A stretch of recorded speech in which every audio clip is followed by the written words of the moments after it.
Justin Hamilton here for another special Can You Take This Photo Please? Today we have superstar Rove McManus joining us with the delightful Celia Pacquola. We're not only going to be talking about stand-up, but we're also going to be talking about what it's like to perform in other parts of the world, the US and the UK respectively. So sit back and enjoy the show.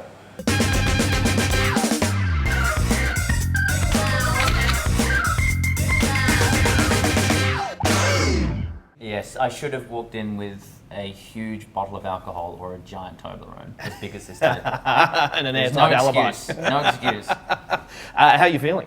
You look great. I've showered. I don't Yeah. know how it is that lying, sort of sitting on a plane for 15 hours can make you stink so much. But Yeah. It happened. It's the air conditioning, isn't it? And the But shouldn't food. that should make you not sweat?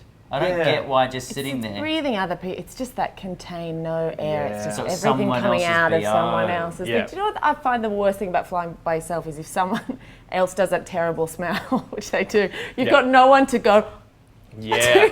because you don't know anyone. It's the best place Yeah. to do it because It it is. could be anybody. Yeah. It could be any. It could have come from 3 rows behind you, Yeah. 4 rows in front. It's the best place. If you're gonna fart, it's the best place to do it. I'm a big believer in the blue towel and just having that over me and trying to contain it as much as possible.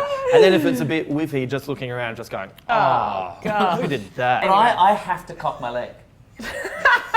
I'm have very to. obvious. Yeah, I That's can't. Like unfortunate. if both cheeks are sitting flat, Calm me down. What can't do- happens? well, I don't know. I might You'd take be like off like a little ejector rocket. seat. Yeah. but I just and so sometimes like you might even notice it during this. Oh, For those good. who are watching the film part of this, I might just casually just kind of lean back like, Go, oh yeah. "Oh, But I yeah." wouldn't rudely lean back. I'd lean this That way. works. Yeah, 'cause you're a gentleman. gentleman. Before we started rolling, which I was finding quite interesting, you were talking about in the US, right? Yeah. Have you developed any race material? Because No, there it's is phenomenal. I mentioned I got away with a joke. There's a guy in the audience who was Jewish, and it was on Good Friday, and I was just kind of riffing with the crowd and just sort of doing a bit of where you're from, all that sort of stuff. Yeah. And the guy said, I don't know how it even came up, but he said something about he was Jewish. And I said, oh well, thanks for the holiday. Right. Because it was Good Friday. I said, Yeah. oh, happy Good Friday, by the way, and by the way, thanks for the holiday. Yeah. And as it came out of my mouth, it was one of those ones I wanted to grab it and pull it back in. Yeah. Because as soon as I lobbed it, I thought, I know this country and I know this city, and it can be really prickly. Either Yeah. they're going to go with it, or there'll be that awful fucking ooh. Yeah.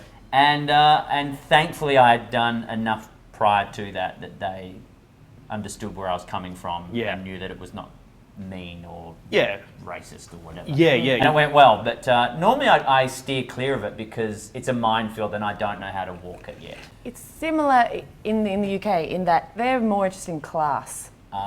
Everyone is like, I'm from here and I'm posh or I'm scum or, that's... So it's knowing the location to go, Yeah. how shit is this town? Yeah, there's a lot of, and from this place, like there's a lot of that kind of thing, but it's the same thing as in an hour out in any different direction, completely different. Like an hour out one way is rough Yeah. as hell, and then I went to another place an hour out and I was prepared going, this is going to be so rough, blah, blah.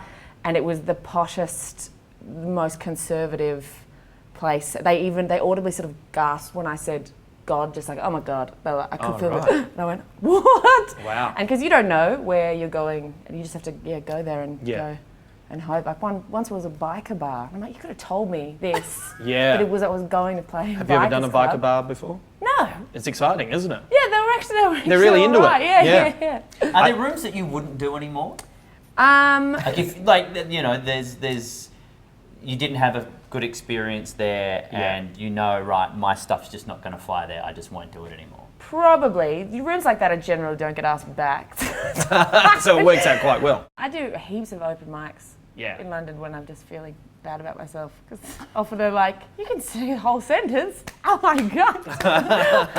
Let's keep it. But I am doing every gig now over there. Yeah. This is the year of doing horrible things. I mean, I hope they're not horrible, but I'm doing everything and all the gigs out in Exeter and hours and hours and hours because I just Yeah. figure, all of this stuff yeah. I stress about, it might be the worst thing ever, but a month after that, it'll be, oh, I did this thing, it was the worst thing ever. I still do that. Like sometimes going into things, I'll think, well, you know, a couple of hours from now, I'll be back on my lounge. Yeah, that's it. And that gets me through the gig. That's it. This is pretty sad, but once I had a very scary gig and I actually left a note on my bed for myself that said, the people who love you still love you, Yeah, no right. matter what happens, just in case, and left a sandwich there as well. You left yourself a sandwich. Well, it's a treat to come home and go, I've no gotten matter back what into happens. doing regular stand-up a lot more in Great. LA than I was doing for all the Because same when it's, reasons. when it's apart as well, it Yeah, builds it yeah. up. So I've kind of enjoyed getting back out there and Finding the swagger. just Yeah. going, try something new. It's okay. It's Yeah. okay. If they don't dig it, it's fine. I mean, they don't know who you are to go, oh, I went and saw Rove and he wasn't any good. They got no idea. Yeah. So go home and then go to the next room the next night and it doesn't matter. Yeah. Yeah. Celia, you are in the middle of a big nomination at the moment where you're up against some pretty... It's ridiculous. Do I, tell. I still Yeah. think it's spam. I Oh. got an email and went, is this a real thing? Later show that I did for ABC, we filmed a second series last year that hasn't gone to air yet, it's about to go to air. And then we all got an email from the producer last week going, just open this, and there was this link, and at the Monte Carlo television festival, it's been nominated in the best comedy category against like 20 shows. Like there's some show from Paraguay, but then like 30 Rock and Big Bang Theory and Modern Family and That's stuff. Yeah. awesome. And then Alison Bell, who's about the lead, and myself have both been nominated in the same category as Tina Fey.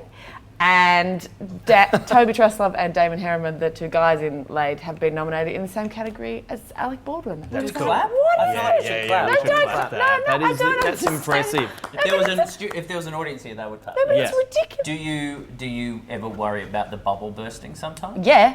Oh my, I've been waiting for it, particularly here because Like right now, Celia's worrying about I'm it. always worrying about She it, but is. particularly because we're I've had on such an a good run, island. and we're an island, and just because It's Lord of the Flies. I feel like Australia does, in my opinion, loves an underdog, and I came through on a really lovely wave when I first, which you were a part of, a big part of, with the spot like that, which we'll talk about later. But it's very important. Yeah. It really just made The spot on everything. Rove was Yeah. the spot where it went from, like being at the grassroots level, went from, oh, Celia Piccola's doing good work to, you got to watch Celia. From that spot on Rove. And I do love how it all happened, because that was the first time I saw you do stand-up, was that night where we randomly happened to be on a gig and together, I saw and you happened and to was be like, there. oh, and it was one of the few times I've ever really. It had been a long time since I'd had that opportunity to go into the office and go, saw this person last night. I think they'd be good for the show. We should get them on. And everyone just goes, sure, can do, boss. Like, that was loved the first that. time I'd seen you. too. Yeah, I'd love to, and it was like the next week. It was a week, it was really soon after Yeah. that, and it remains the most terrifying thing I've ever done. And I remember because you were so far away. That was the days when like Yeah, the I set, walked like away. the host set was here, and you had to be all the way on the Yeah. other side Yeah. on And this with- floating little stage. with the camera in between you and Yeah. And the audience was kind of on an angle a little bit. Yeah, and I didn't know it was live until I was there. Did I tell you that afterwards? Because they said So the your Rove call Live time is title. No, because they said your call time is like 8. You'll be on at 8:30. Yeah. And in my head, the show went to air. It was 9:30. So I thought there's an hour. I thought there was an hour delay. So I thought worst case, you can do your job. Yeah. And I remember they were doing my hair and makeup, and there was a monitor from the studio, and then there was a regular TV, and they were doing my hair, and I just remember going. And it was the same pitch, and I was like, excuse me. You know, there's a jazz musician who lives in New York who listens to this podcast who sends very lovely messages on Twitter about the similarities that between comedy and jazz. And it's sort of like, you know, we're all you all use the same instruments and you play essentially the same song every night, but there's different ways that you get into it and out of it. And I was talking about this with our mate Jed, and Jed said, yeah, and the great thing about jazz and stand-up is if it's really bad, it's really shithouse. And in a lot of ways, it's the we could worst. be like, I know people who could go see jazz and go, what a wank. But stand-up Yeah, can be yeah, like, yeah, yeah. We do enjoy what we do while we're doing it, as Without much a as doubt. a jazz musician. And it's one of those things that some people don't see it as an art, and, you know, art's just messing about. Oh, and You can't do that. I've seen audiences or been in the audience myself where the person on stage is enjoying it far more Yeah. than the people in the When they crowd. walk off stage, I just blew the roof off. It's like, the roof of what? Hey, we should wrap up. How long are you in town, Rove? Only for a few days. Yeah. It's all I cannot Logies. believe how coherent you have been from landing this morning. Yeah. You- Amazing. You know what I'm Thank looking you. I thought you were going to go, yep. At a moment when fall down. I think I lapsed into a coma for about 2 Yeah. seconds. Thank you for joining the show. Thanks for having me. Gosh. A pleasure.